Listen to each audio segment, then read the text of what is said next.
Hey everybody, welcome to another episode of Off Script with Pastor Jared. It is good to be with you again today. I have a couple of things that I want to talk about, and these have been on my list for a while, just kind of thoughts that I've personally had. And I also have had several requests from you guys come in over the Off Script forum that's on kirbywoods.org/offscript. So I have all the plans in the world to get to those really soon. But I had some shorter ones that I want to knock out that have just been sitting there staring at me on my to-do list. And it's almost like it keeps coming back up again. So I want to talk to you today about this. It's really just like a conversation starter, I would say. It's something that I've been thinking about for a couple of years. And I don't know that I have the full answer to what I'm going to bring up, but I just want to almost create a excuse for us to think about this topic, which is outsourcing. We are an outsourcing people in general, meaning that we create solutions to our problems most of the times by paying for someone else to do the things that we need done. And I mean that like as an American thing, but I want to draw some conclusions for the church as well in that, especially the Southern Baptist, because I think we're guilty offenders in this. So just from, I guess I'm going to give you a metaphor here. I like to do that. So back out with me in just a general sense and think about America and the fact that we are a import nation. We're a consumer nation. Generally speaking, we I think are still, last I read, we are the largest consumer country in the world. We're not the biggest population in the world. That would be China. That would be India. I'd have to check outside of that. But we are not the largest country in the world by people, but we are the largest country in the world by consumption of goods. So we import most things and consume them and pay for it. That's the purchasing power of the United States, to buy and consume. So we're a consuming nation, and we have transitioned as a nation from a manufacturing. Well, we transitioned from agrarian to manufacturing to a service industry, and in that, we have become a consumer nation rather than a manufacturing nation. Over the last 2 generations, America mostly makes the money and then has our manufacturing done in other countries, and then those laborers that make our stuff are paid really cheap, and then we get the cheap goods shipped to us. So we've seen this happen hundreds of times, where a factory will be moved overseas to China or to some other country, and they'll pay peanuts to those workers who are over there working in sweatshops and things like that. And that allows us to have cheap shoes, or that allows us to have, cheap plastic products that we buy at Walmart. That's just what we do. I'm not saying it's wrong. I mean, it is questionable, but I'm just saying that's what's happening. All right. So this kind of was a contract with the world. It worked for a while, and it helped us have really cheap stuff that we have been buying. But I think even now we're starting to wonder if this is good. Just collectively, there's a wondering of whether this is the right thing to do. And not just is it right, is it good for us? Is it smart for us to do? Especially when you consider things like our relationship with China. The United States and China are not buddies. We're not outright, enemies at war with one another, but there's some tension there, and we could easily become enemies. You could see how that could happen. So let's just ask the question, what if China became hostile to us beyond what they even are now, and our relationship even further soured? Say something with Taiwan came up, and it was a big deal. A good question was raised. I remember when in the presidential debates back before, it was when the field of candidates was running in the Republican primary before Trump was even in. And I remember there was a moment in one of the debates, and Nikki Haley actually mentioned it from the stage, that most of our antibiotics, most of our medicines and antibiotics in America are not made in America. And she was just saying how concerning that was. And I remembered that. I remember thinking, yeah, that sounds, I mean, we can't even mass produce our own antibiotics. China's doing that. Well, that's concerning, right? Like, because they could theoretically just stop doing it. They could theoretically say, if we went to war with them or became hostile toward them, they could just say, figure out your own antibiotics. And that would really, in a pinch, be really bad. And so it made me look up, I started looking up what are some really important things that other countries make that we pretty much just have to import. And what kept coming up over and over again were a lot of these mining elements used in electronics, like gallium, germanium, cobalt, which is important for batteries. I think lithium in lithium batteries, chromium mined for stainless steel products. All of that stuff comes from China, the Congo, and South Africa. And the big thing that keeps coming up over and over again are these semiconductors. Semiconductors made primarily, most in the world, are made from Taiwan and from South Korea. And those semiconductors, or these little microchips, they power your smartphones, your computers, your TVs, electric vehicles. They do your medical equipment like MRI and CT scans and ultrasound machines. They run your glucose meters. They are in your solar panels and our satellites. They are powering our drones that we fly in the air. That's concerning. We really at mass can't make those things right now. We depend on Taiwan and South Korea, and I know there's some movement to get more of that in America, but it hasn't happened really. There was a discussion, maybe you remember, not too long ago, where U.S. Steel, huge American historic company, U.S. Steel, was almost bought by a Japanese company, and it wouldn't have been U.S. Steel anymore. Think about that. What if America couldn't make our own steel? I mean, how important is steel? It's pretty important. And then just for fun, I looked up some other things. Not nearly as important as steel or antibiotics, but just some other smaller items. Like, did you know that almost 100% of bananas are not from the United States? That we don't. If you eat a banana today, there's almost 100% chance that was grown in Central America somewhere, or it's an 80% chance that an avocado you ate was from Mexico. I think the others are from California. I saw that 90% of our seafood is imported.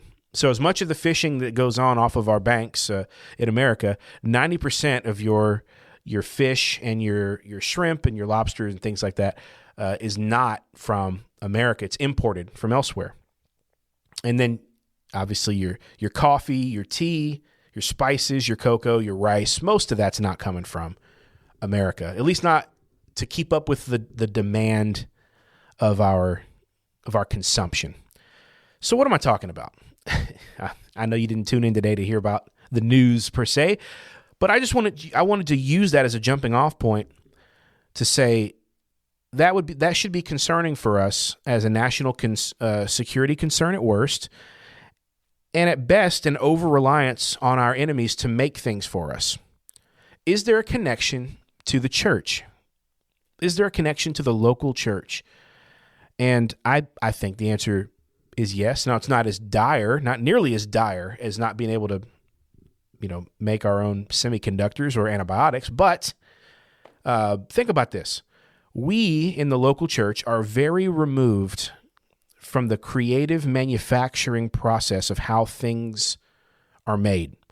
We primarily depend on buying our stuff from nameless, faceless people in cubicles or offices or publishing houses that are very far away, and we don't really know who or where they are.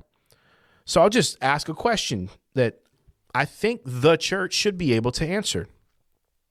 Could we write, print, and distribute our own Bible study curriculum if we had to? I'm just thinking out loud. Could we take a study that someone did of their own study of Scripture, their own discussion questions, their own little write-ups and commentary thoughts, could we take that and distribute it amongst ourselves in any meaningful way? Because I like to think about this question sometimes. Who is writing the majority of the material that our churches are using? If you asked all Southern Baptist churches that are doing Sunday school or that are doing home Bible studies, life groups, whatever you call them, if you said, hey, whose name is on the majority of the written material that's pumping their thoughts and their theology and their interpretation of Scripture into your church, I think a lot of people have no idea. They have no idea who these people are. They just see it comes from Lifeway, or maybe it's the bestseller and they just blindly buy the bestseller, or maybe it's digital and they just press play on the DVD and it's whoever the hot preacher is at the time, or if it's a women's study, the most, those are going to be the same 5 or 6 ladies that kind of pump out the stuff. But like, who are they? Do we know who they are? Do we know what church they go to? Are they under any kind of pastoral authority in their life? What seminary did they go to? Do they have any training? I've wondered this. If you go look at lifeway.com, how many of their top authors, like if you went to their top 20 bestseller books or authors, how many of those are actually at Southern Baptist churches or are Southern Baptists themselves? How many of them are pastors, or are they just people that, are they even members of their churches? I guess the problem is we don't really know. It's hard to know. That's just a thought. If we go, we're outsourcing that, right? We don't write our own stuff, so we outsource it and we buy it from so-called experts. And maybe that's good at times, but is it good to be so separate from it? What about our music? This is an important one. Question for your reflection. Who is primarily writing, recording, and producing the music that the church at large is singing? Who are they? If you went to if you surveyed the songs sung by the average Southern Baptist church, if you went to the Southern Baptist Convention website or whatever, and you picked at random 100 churches out of the bag, and then asked them all to submit the songs that they sang in the last year, and then you did a search of what are the top 100 represented artists that are being sung in churches, how many of those sung at Southern Baptist churches would be Southern Baptist authors or artists or producers or singers or publishers? And I would bet you it's very, very small. You could go right now to Song Select, where we will select our sheet music, our chord sheets and our lead sheets, and you can see what the top 100 CCLI songs are at any given time, which is based on what churches are clicking on when they if a church clicks on that to download it, it registers it as a click. And so you can see what music is popular that churches are doing every Sunday. And I have looked at that list many, many times as it changes over time. Most of it's written by Pentecostals. I have this joke. That's not really a joke, but it's a statement, I guess, that as Southern Baptists, we're the largest Protestant denomination, but we outsource our music to the Pentecostals and our theology to the Presbyterians. Am I wrong? Just a thought. And I guess let now bring it home to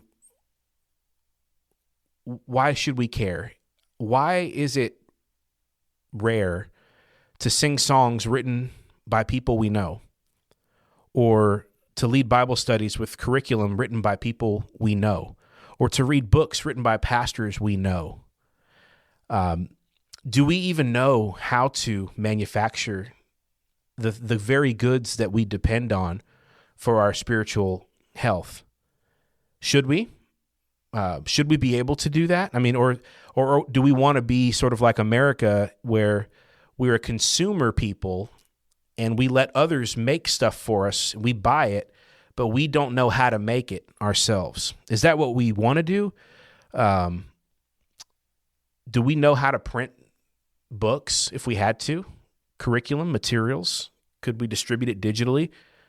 Where is the nearest printing press, and how do we use it? Do we know this information?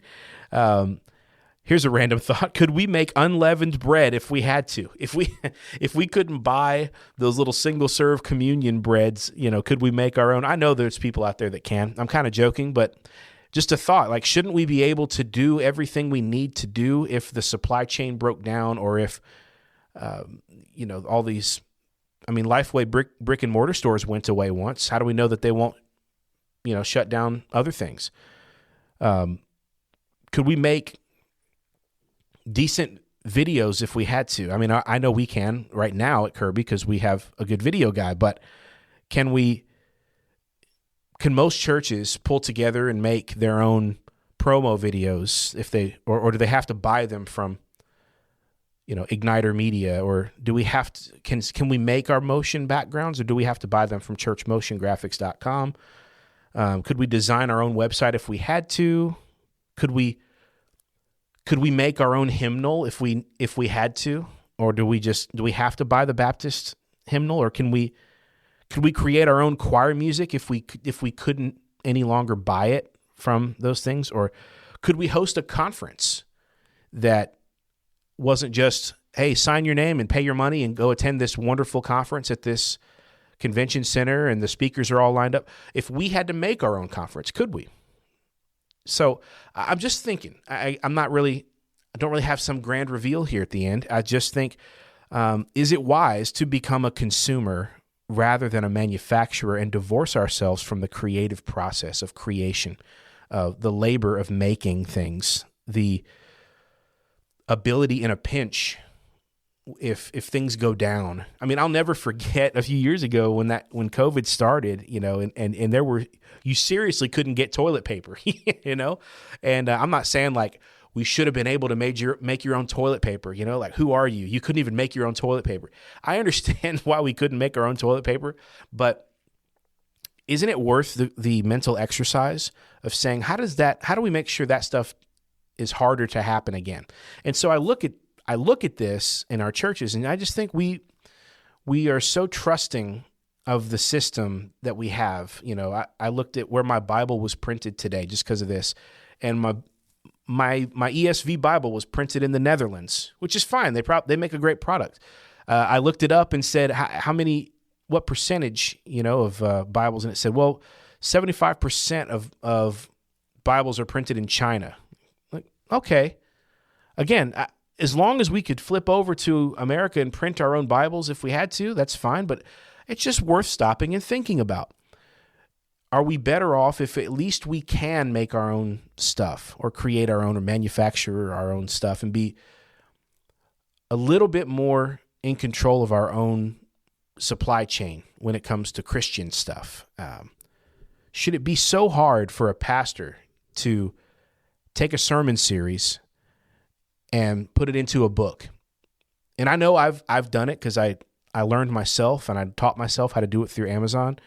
But I'll tell you what, guys, it was quite the learning curve. And I just wonder, is that a role that maybe some association could have, whether it be NAM, Tennessee Baptist, Mid-South Baptist? Would it be some service that should be offered? Is how do we take our talented members, our pastors, our talented musicians, and not just say, they'll figure it out with their secular channels, but how do we take that collective knowledge and skill that we have? I think the Southern Baptists have great people. We have great pastors and authors and writers and musicians, but we're outsourcing everything. Can we take this and figure out how to make our own stuff and to serve our own churches in a meaningful way rather than just being consumers.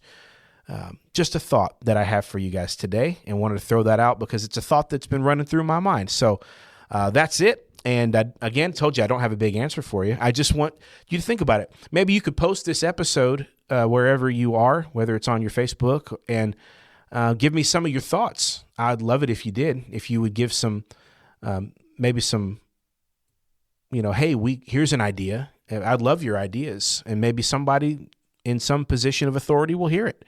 So maybe some good could come of it. But anyway, thank you guys for listening today and going down this thought-provoking exercise with me. Hope you guys have an awesome week, and plan to see you at Kirby Woods as soon as you can. And if not, we'll see you online. Love you guys. Thank you for listening. God bless.